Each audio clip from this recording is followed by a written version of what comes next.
fans, Wet Shaving fans, Shaving Cadre fans, Type 2 Diabetes Rescued by Keto fans. Bill here on second video today.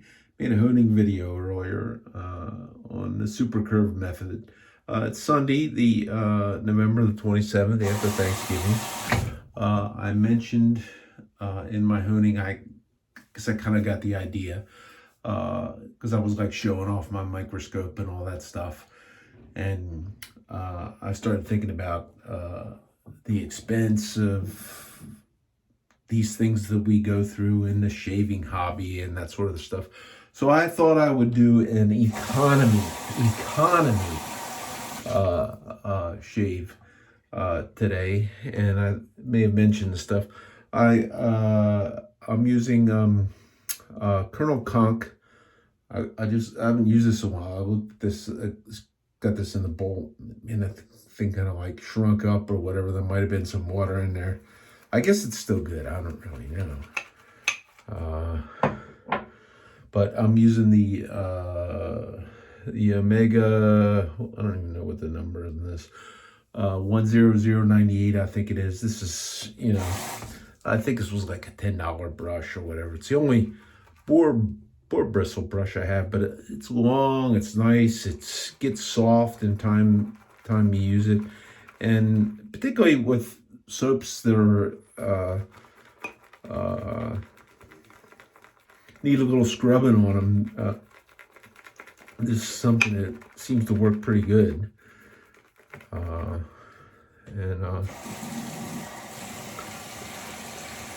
so there's a Colonel Conk is not the super economy. It was one of the economy things. I think it's a glycerin based soap, and I found it pretty easy to lather and that kind of stuff. I think most people would associate economy soaps, probably the premier economy soap that isn't made anymore would be Williams. It's like, and it's something that to date I've not used. I think I got some inbound though. We'll have some inbound. I'm going to shave piece to somebody who is known to have vast supplies of shaving goods at his house, and in exchange for getting to use a unique piece of mine, shaving piece of mine. He said he'd send me some, he might send me Argo too, so it's like, okay, so those are of the elitists in the shave thing, those are like the scourge.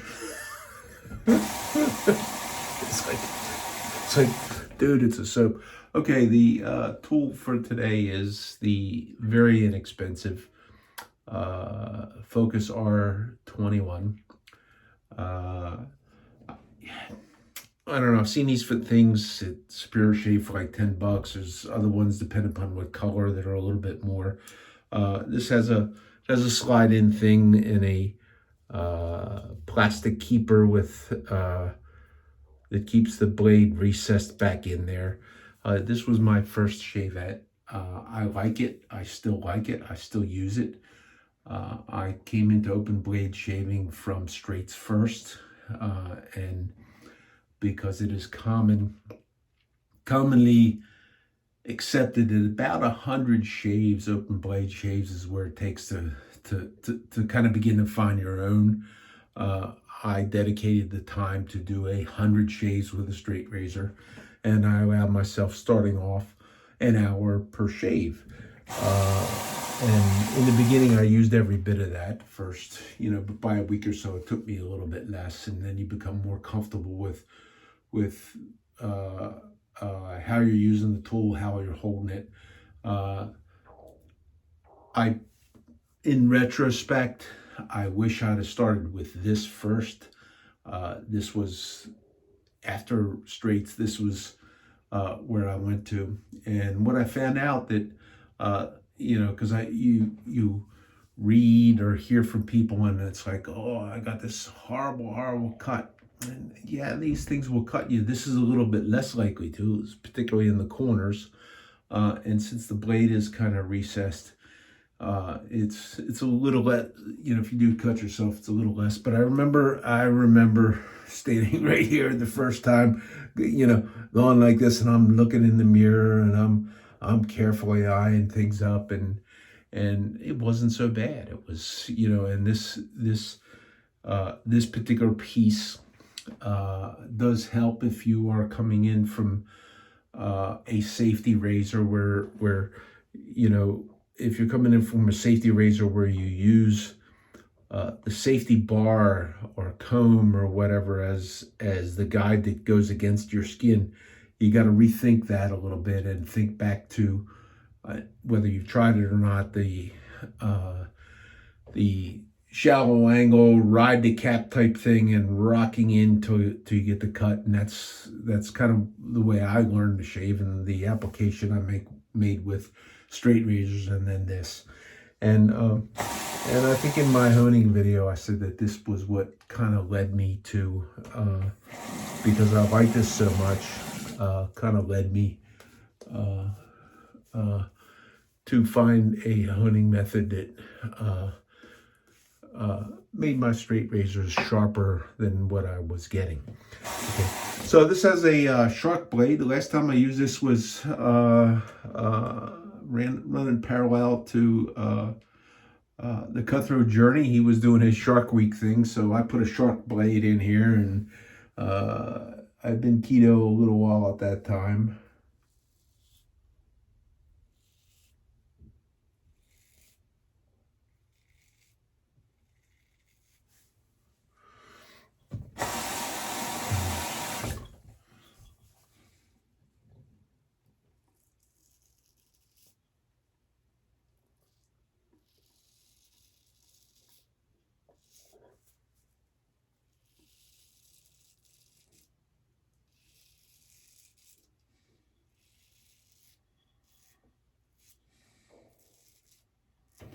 And I was recovering from being a hobo. So I think I titled it Shark Eats Keto Hobo or something like that. But the shark didn't eat me. And I'm using this. This is day 2 on this blade. I used that one day. And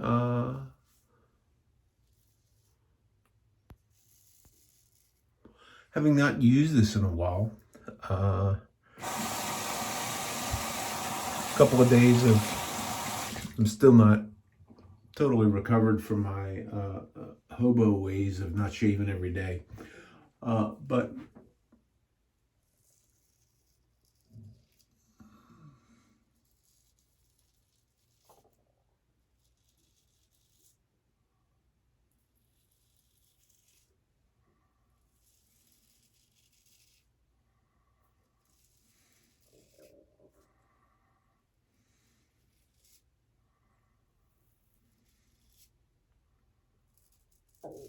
I think Kirk Evans really liked these sharp blades. And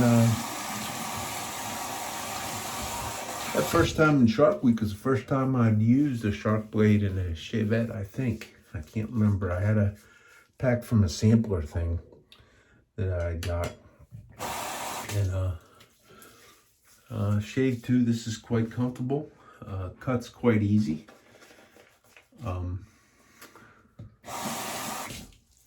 Using this again,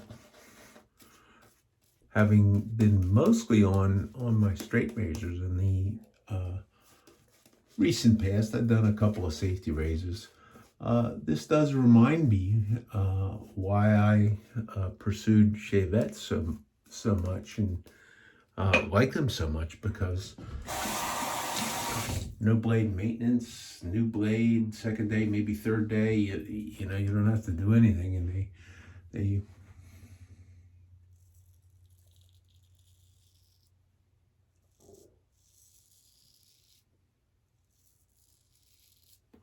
flawless easy cutters.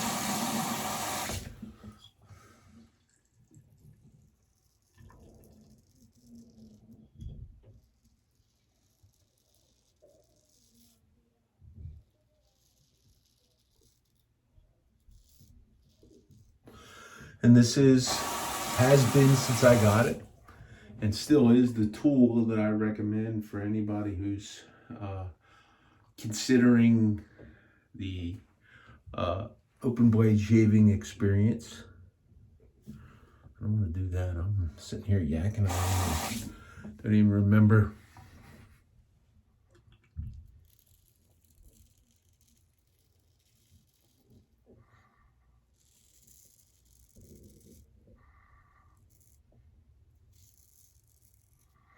Don't remember my shave pattern. Going back to those that have not shaved with an open blade.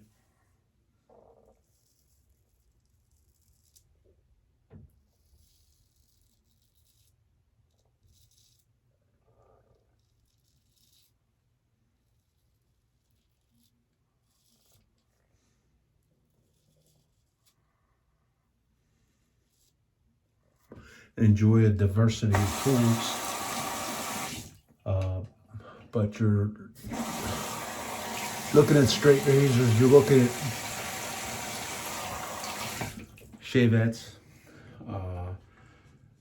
This is an excellent tool, and what I can, based on my experience and the experience of quite a number of people who have told me this and experienced it for themselves, that learning to use an open blade shaving tool has the capacity to improve your shaves with everything. No matter what tool it is, you begin to learn how to adjust your pressure based on blade feel.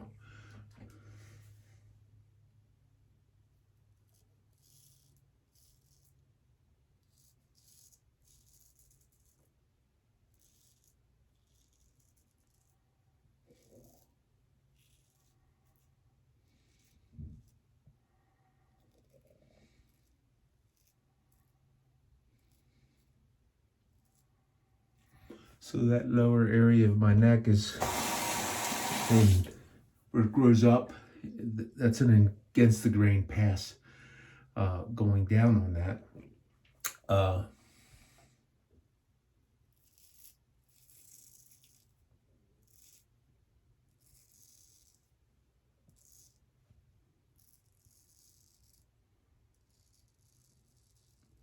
It's one of the areas that I would have the most trouble with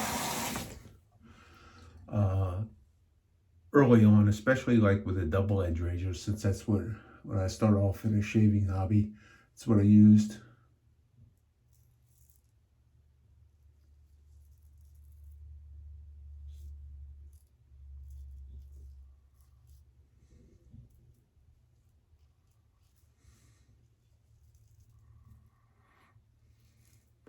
Like many people in there, escape from multiple blade cartridge monsters.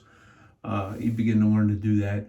But that stroke with this tool, and this is a very light tool, okay, you kind of get that feeling where there's some resistance based on imperfections in the angle you're using. It does help you to have that blade feel and be able to compensate with your adjustment of your pressure more easily than with a safety razor.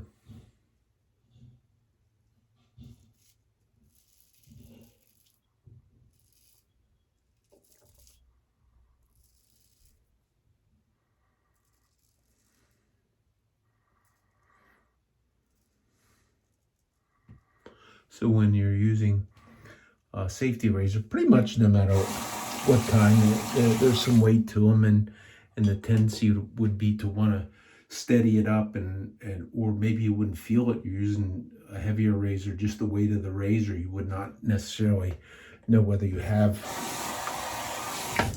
optimum pressure.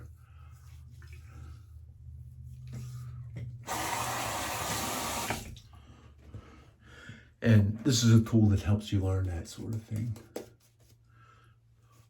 Although I've since, and I probably should have, I don't know why. Yeah, I know why. I didn't want to spend $200 for elite type razor, safety razor in the beginning, and like most people, when you buy inexpensive stuff, or sometimes people go into vintage type things, get them used or whatever, and that's a fine way to go.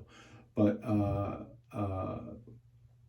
now that I have, and I shaved it, I haven't shaved with it in a while. I shaved with it the other day. My Feather ASD2.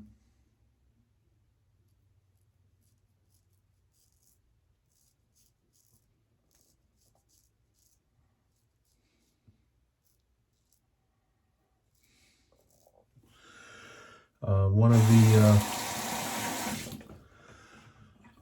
few double-edged razors that I use anymore. It's more the rarity nowadays.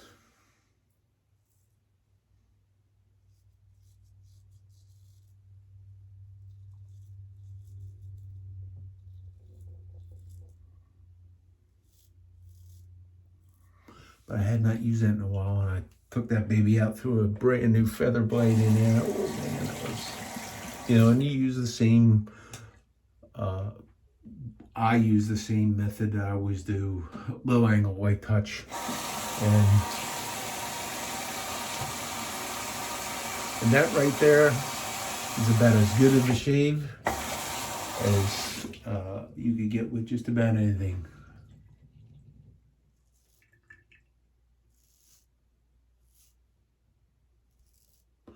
And that is something right there. That's the official Barber Dave technique, which he nicknamed flat blading.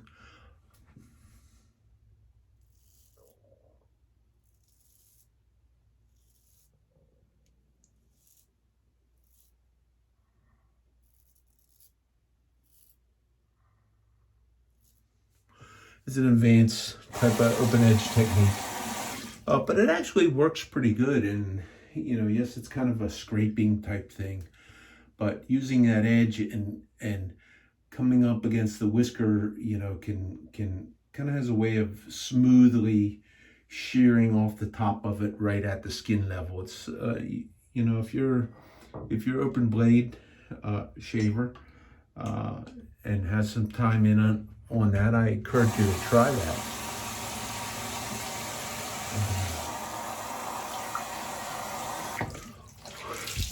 One of the things I learned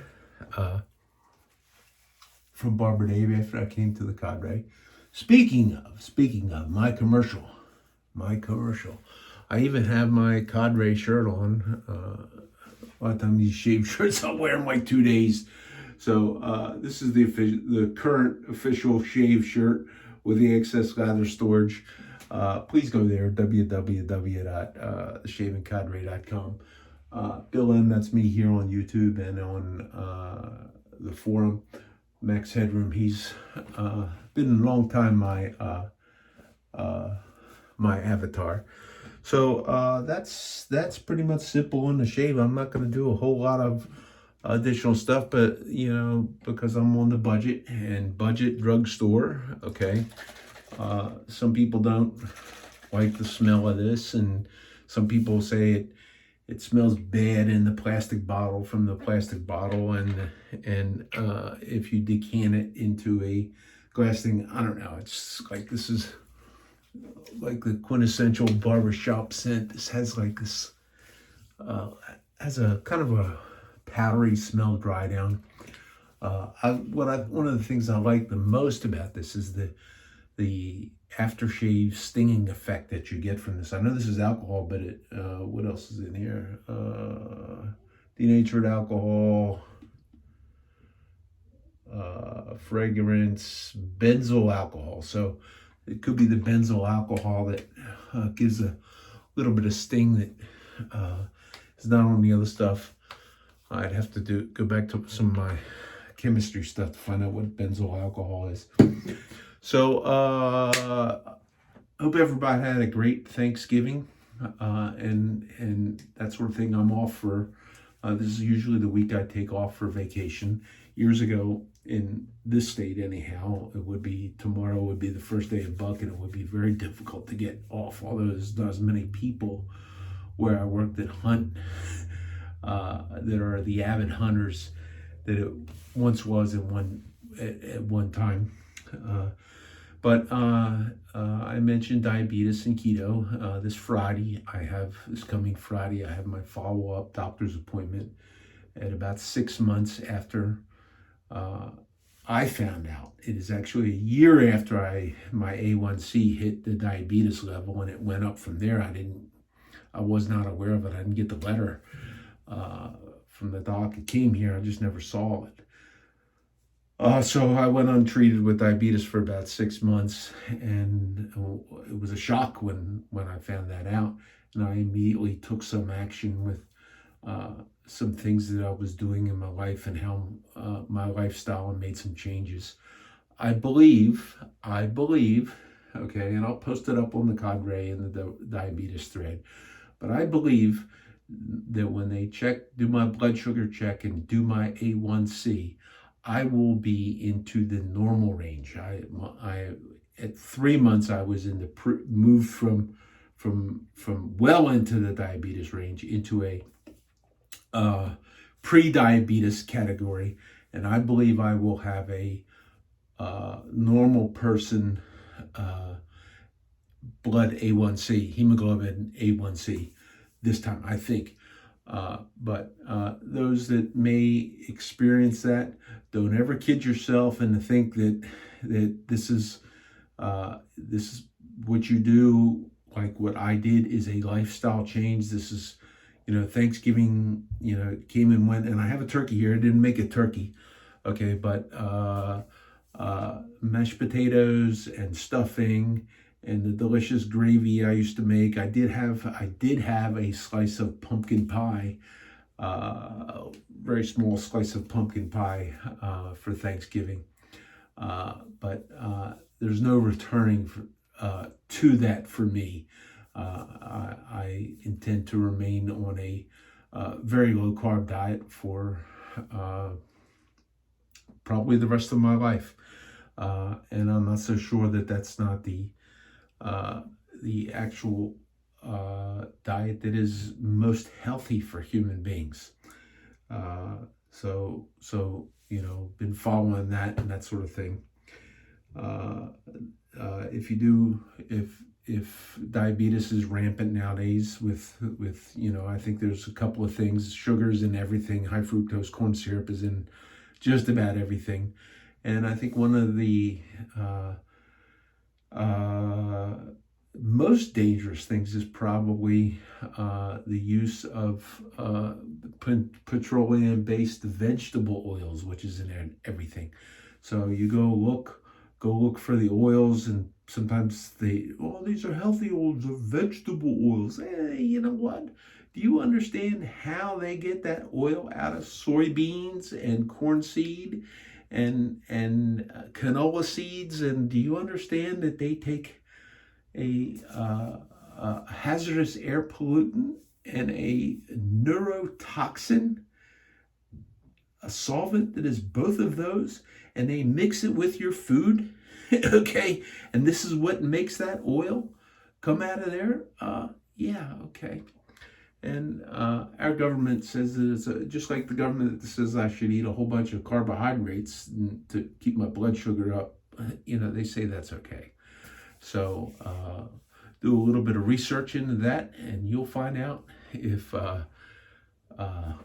heart-healthy vegetable oils are all that. I don't think they are. So take care, everybody. Hope you have a good week. Bye.